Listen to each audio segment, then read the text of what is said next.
ಆಗ್ರಹಿಸಿ ರೈತರು ಪ್ರತಿಭಟನೆ ನಡೆಸುತ್ತಿದ್ದಾರೆ. ಈ ಪ್ರತಿಭಟನಾ ಮೆರವಣಿಗೆ ವೇಳೆ ರೈತ ಕುಸಿದು ಬಿದ್ದಿದ್ದಾರೆ.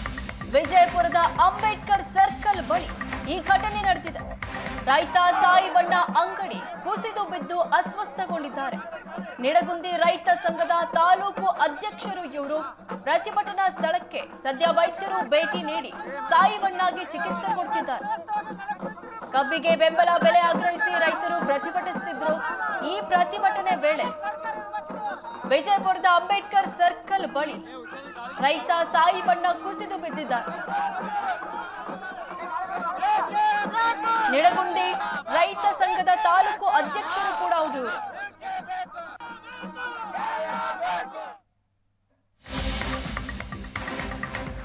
ಕಬ್ಬಿಗೆ ಬೆಂಬಲ ಬೆಲೆಗೆ ಆಗ್ರಹಿಸಿ ಅನ್ನದಾತರ ಕಿಚ್ಚು. ಹುಕ್ಕೇರಿ ಪಟ್ಟಣದಲ್ಲಿ ಸಾವಿರಾರು ರೈತರಿಂದ ಪ್ರತಿಭಟನೆ ನಡೆಸಲಾಗ್ತಾ ಇದೆ. ಹುಕ್ಕೇರಿ ಪಟ್ಟಣ ಬಂದ್ ಮಾಡಿ ಬೃಹತ್ ಹೋರಾಟ ಮಾಡಲಾಗ್ತಾ ಇದೆ. ಕೋರ್ಟ್ ಕಲಾಪ ಬಹಿಷ್ಕರಿಸಿ ರೈತರಿಗೆ ವಕೀಲರು ಬೆಂಬಲ ಸೂಚಿಸಿದ್ದಾರೆ. ಯರಗಟ್ಟಿ ಸಂಕೇಶ್ವರ ಹೆದ್ದಾರಿ ಬಂದ್ ಮಾಡಿ ಸತ್ಯಾಗ್ರಹ ನಡೆಸಲಾಗ್ತಾ ಇದೆ. ಹೆದ್ದಾರಿ ಬಂದ್ ಆಗಿರುವ ಕಾರಣ ವಾಹನ ಸವಾರರು ಪರದಾಡಿದ್ದಾರೆ. ಹುಕ್ಕೇರಿ ಪಟ್ಟಣದಲ್ಲಿ ಸಾವಿರಾರು ರೈತರಿಂದ ಪ್ರತಿಭಟನೆ ಮಾಡಲಾಗ್ತಾ ಇದೆ. ಹುಕ್ಕೇರಿ ಪಟ್ಟಣನ ಬಂದ್ ಮಾಡಲಾಗಿದೆ. ಹೀಗಾಗಿ ಕೋರ್ಟ್ ಕಲಾಪವನ್ನು ಬಹಿಷ್ಕರಿಸಿ ವಕೀಲರು ಕೂಡ ಬೆಂಬಲ ಸೂಚಿಸಿದ್ದಾರೆ.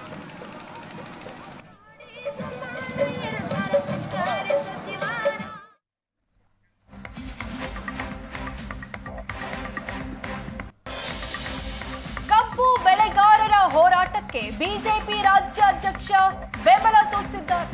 ಚಿಕ್ಕೋಡಿಯ ಮೂಡಲಗಿ ಪ್ರತಿಭಟನೆಯಲ್ಲಿ ವಿಜಯೇಂದ್ರ ಭಾಗಿಯಾಗಿದ್ದಾರೆ. ಕಬ್ಬಿಗೆ ಹೆಚ್ಚಿನ ಬೆಲೆ ನೀಡುವಂತೆ ಬಿವೈ ವಿಜಯೇಂದ್ರ ಆಗ್ರಹಿಸಿದ್ದಾರೆ. ರೈತರ ನ್ಯಾಯಯುತ ಬೇಡಿಕೆಗೆ ಸರ್ಕಾರ ಸ್ಪಂದಿಸಬೇಕು.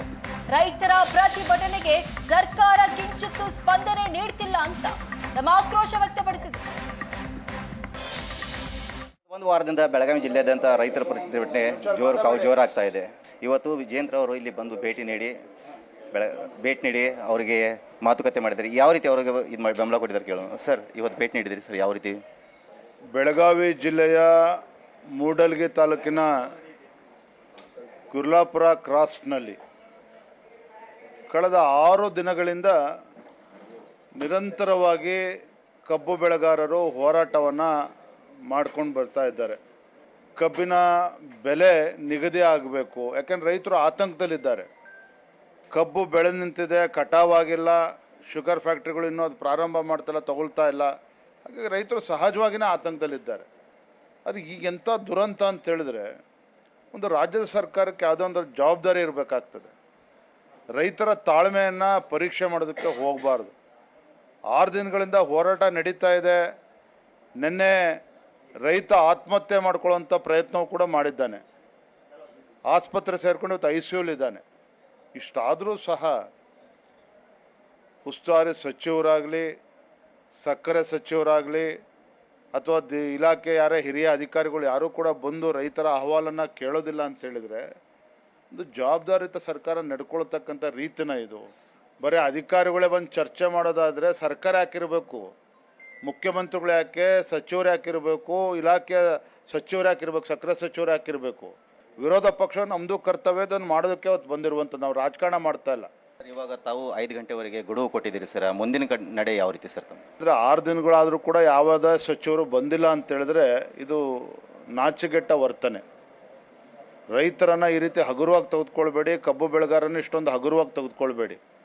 ಇದು ವಿಜೇಂದ್ರ ಅವ್ರ ಮಾತು. ಏನಂದರೆ ಇವತ್ತು ಸಾಯಂಕಾಲ 5 ಗಂಟೆವರೆಗೆ ಒಂದು ಫೈನಲ್ ಡಿಸಿಷನ್ ತೊಗೊಂಡಿಲ್ಲ ಅಂದರೆ ನಾಳೆ ರೈತರ ಜೊತೆ ನಾನು ಇಲ್ಲೇ ಕೂತ ಪ್ರತಿಭಟನೆ ಮಾಡ್ತೀನಿ ಅಂತೇಳಿ. ಚಿಕ್ಕೋಡಿಯಿಂದ ಕ್ಯಾಮರಾ ಪರ್ಸನ್ ಅಡವೇಶ್ ಜೊತೆ ಮುಷ್ತಾಕ್ ಪಿರ್ಜಾದೆ, ಏಷ್ಯಾನೆಟ್ ಸುವರ್ಣ ನ್ಯೂಸ್.